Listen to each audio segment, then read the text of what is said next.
আমাৰ বেতনা ডিফিলি আঞ্চলিক বাইকু উৎসব আমাৰ ঢিকিপুটাত প্ৰতি বছৰে ফাগুন মাহৰ 3, 4, 5 এনেকে পালন কৰা হয়।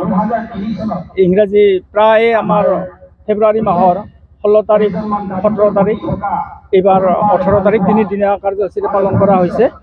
এই বাইকু উৎসৱটি আমি 2003 চনৰ পৰাই এই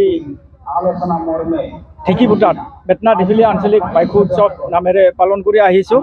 এই উৎসৱটি আচলতে ৰাভা সমাজত জেঠ মাহৰ পূৰ্ণিমাৰ তিথিত পালন কৰা হয়, কিন্তু আমাৰ এই বেতনা ডিফিলি অঞ্চলত বহুখিনি অসুবিধা আছিলে।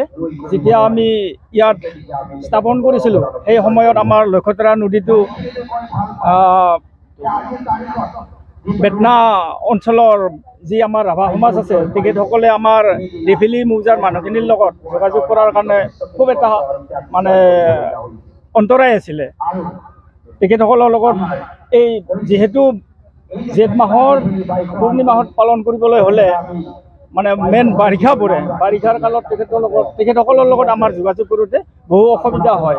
সেইকাৰণে আমি ৰাইজে সিদ্ধান্ত কৰি আমি এই উৎসৱটি ফাগুন মাহৰ 3 তাৰিখৰ পৰা উদযাপন কৰাৰ কাৰণে সিদ্ধান্ত কৰিছোঁ।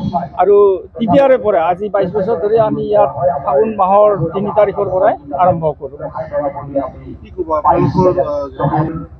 হয়, আচলতে বাইকু উৎসৱটি আমি যেতিয়া আৰম্ভ কৰিছিলোঁ তেতিয়া এই উৎসৱটি আমাৰ ব্ৰহ্মপুত্ৰৰ উত্তৰ পাৰে সেই সময়ত বাইকু উৎসৱ পালন কৰা হোৱা নাছিলে।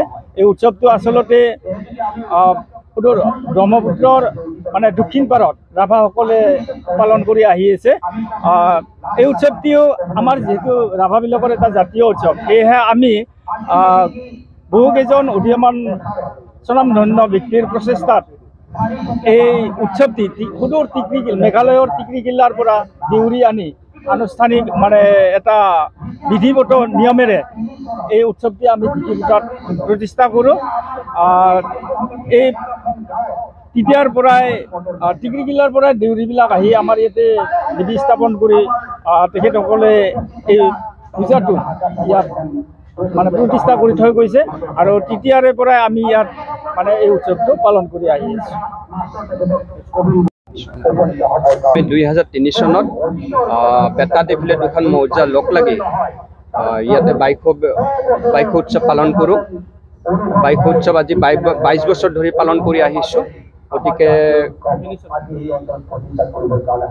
আমি আমাৰ ৰাভা সমাজৰ যিখিনি অপায় অমংগল নাশ কৰাৰ কাৰণে আমি কৃষিৰ লগত যিহেতু জড়িত এই উৎসৱ, আৰু এই উৎসৱ কৃষি পাৰ্বণবিলাক ভাল হোৱাৰ কাৰণে আমি ৰাভা সমাজে লগ লাগি আমি আজি 22 বছৰ ধৰি পালন কৰি আহিছোঁ।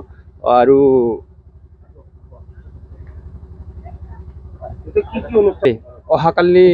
অহাকালি আমাৰ আছে কৃষ্টি সমাৰোহ।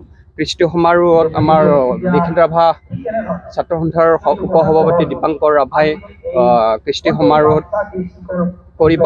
আৰু তাৰপিছত আমাৰ আছে মুকলি সভা।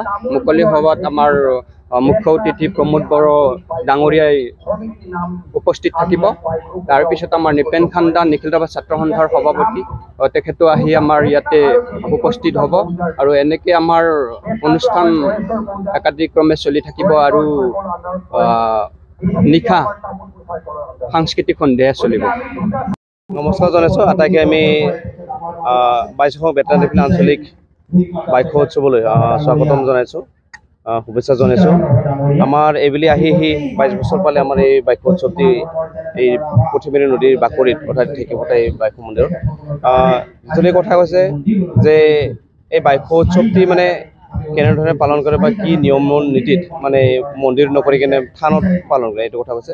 আচলতে আমাৰ বাইকু উৎসৱটি পূৰ্বৰে পৰা থানতে কৰিছে, জংঘলত পূজা কৰে। আমাৰ আগতে কোনো ধৰণৰ মঠ মন্দিৰ তেনেকৈ নাছিলে। আমাৰ বিশেষকৈ ট্ৰাইবেল মানুহসকলৰ মঠ মন্দিৰত তেনেকৈ নাছিলে। গতিকে আমি যিখিনি আমাৰ পূজা কৰা হয় সেইবিলাকৰ জংঘলতে কৰা হয় বা গছ গছনিৰ তলতে নিৰ্দিষ্ট আমাৰ মূৰ্তি হিচাপেও নাথাকে। তাত আমি যিকোনো শিল বা কিবা জাতীয় বস্তুক আমি মূৰ্তি হিচাপে তাক মানি পেলাই তেনেকৈ আমি পূজাখন পালন কৰোঁ আৰু এইখিনি।